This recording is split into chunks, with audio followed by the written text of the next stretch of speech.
भारत और पाकिस्तान के बीच जो टेंशन चल रही है उसको लेकर कल से लेकर अब तक हमारे सामने हज़ारों खबरें आ चुकी हैं। बहुत सारी खबरें ऐसी हैं जिसका सच्चाई से दूर दूर तक कोई नाता नहीं है, लेकिन बड़े धड़ल्ले के साथ उसको चलाया गया। हमारे देश की मीडिया ने रात से लेकर अब तक कुछ इस तरह से खबरें दिखाई हैं मानो कि पाकिस्तान पूरा तबाह हो चुका है, इस्लामाबाद पर भारत ने कब्जा कर लिया है। बड़ी बेतुकी खबरें जिसका सच्चाई से दूर दूर तक कोई नाता ही नहीं है, ऐसी ऐसी खबरें चलाकर देश के लोगों को गुमराह करने की कोशिश की है। मैं माफ़ी चाहता हूं, मैंने अपनी लास्ट वीडियो में इन्हीं के सोर्सेज से 2 खबरें बता दी थी जो गलत हैं। मैं माफ़ी चाहता हूं इसके लिए।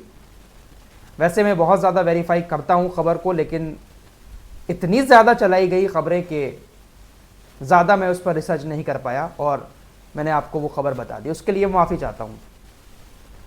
आप लोगों के कमेंट भी आ रहे थे उस वीडियो पर, बाद में मैंने रीचेक किया, फैक्ट चेक किया तो एक खबर उसमें गलत निकली। फ़िलहाल उसके लिए माफ़ी चाहता हूँ, लेकिन आगे से इंशाअल्लाह पूरी कोशिश करूँगा कि सही खबरें आपके सामने रखूँ। फ़िलहाल कल से लेकर अब तक जो कुछ भी हुआ है उसको लेकर अब सही जानकारी, पूरी जानकारी भारतीय विदेश मंत्रालय की तरफ से दी गई है।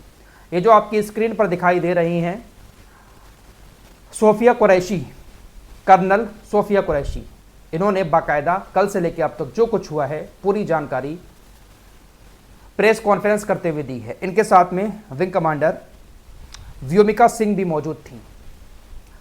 सोफिया कुरैशी ने बताया कि पाकिस्तान ने तकरीबन 300 से 400 ड्रोन के साथ भारत के कुछ इलाकों में हमला किया था। अंतर्राष्ट्रीय सीमा पर तकरीबन 36 जगहों पर 300 से 400 ड्रोन के साथ पाकिस्तान ने घुसपैठ की। इतने सारे ड्रोन एक साथ भेजने का पाकिस्तान का मकसद भारत की खुफिया जानकारी और भारतीय एयर डिफेंस सिस्टम किस तरीके से काम कर रहा है उसकी जानकारी लेना था।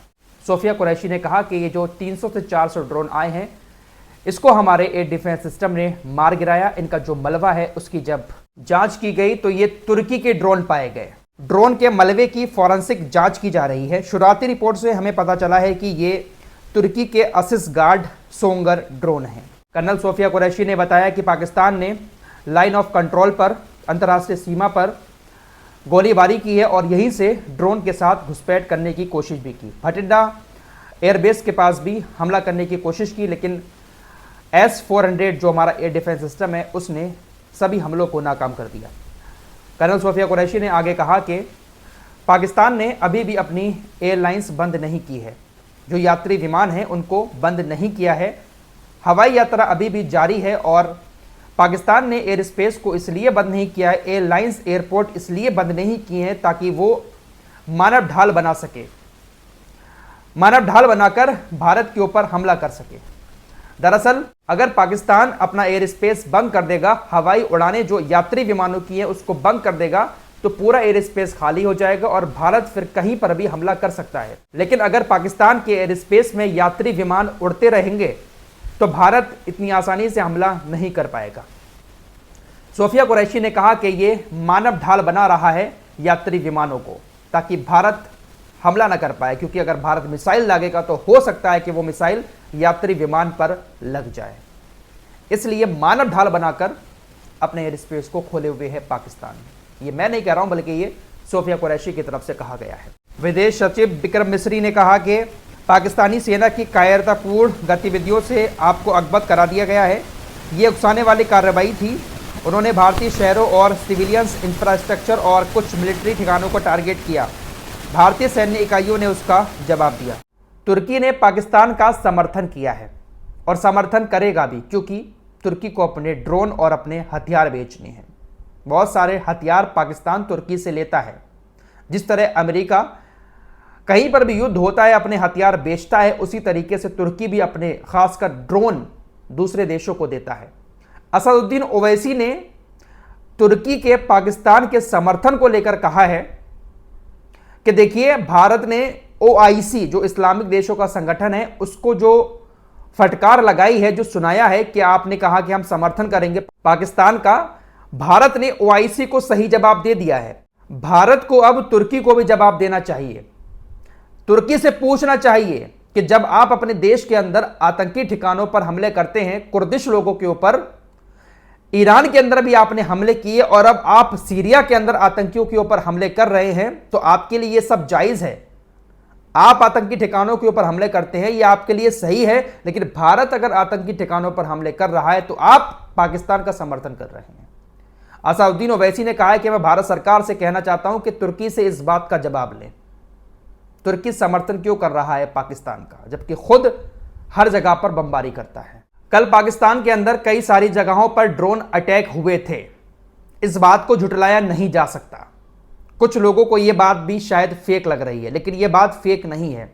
यह बात फेक इसलिए नहीं है अब क्योंकि ख्वाजा आसिफ ने भी, जो रक्षा मंत्री हैं पाकिस्तान के, उन्होंने भी पार्लियामेंट में खड़े होकर आज इस बात को एक्सेप्ट किया कि पाकिस्तान के अंदर ड्रोन अटैक हुए।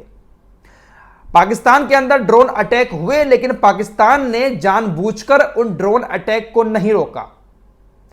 पाकिस्तान के रक्षा मंत्री ने कहा कि हमने इसलिए नहीं रोका उन ड्रोन्स को क्योंकि ये एक टेक्निकल मामला है। ये जो ड्रोन आए थे ये हमारी कुछ अंदरूनी इंफॉर्मेशन निकाल लेते, अगर हम इनके ऊपर अटैक करते, इनको रोकते, इसलिए हमने इनको इंटरसेप्ट ही नहीं किया। यह बात ख्वाजा आसिफ ने बाकायदा खड़े होकर कही है पार्लियामेंट के अंदर, बाकायदा वीडियो वायरल है। तो पाकिस्तान के तकरीबन 12 से 14 शहरों में ड्रोन धमाके हुए थे, यह बात सही है, और पाकिस्तान उसको इंटरसेप्ट भी नहीं कर पाया। लेकिन ख्वाजा आसिफ ने इसको टेक्निकल मुद्दा बनाकर, अरे भाई आपके घर में घुसकर किसी ने फोड़ दिया और आप कह रहे हैं कि टेक्निकल मुद्दा है इसलिए हमने उसको इंटरसेप्ट नहीं किया। जो सच्चाई है वो बयान नहीं कर रहे हैं ख्वाजा आसिफ, शायद उनको पता ही नहीं चल पाया उनके एयर डिफेंस सिस्टम को कि कोई ड्रोन अटैक भी हमारे अंदर हो रहा है।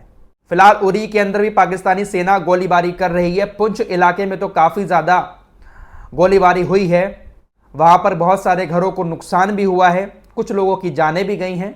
जब से ऑपरेशन सिंदूर शुरू हुआ है तब से लेकर लगातार पाकिस्तान अंतर्राष्ट्रीय सीमा पर एलओसी पर गोलीबारी कर रहा है।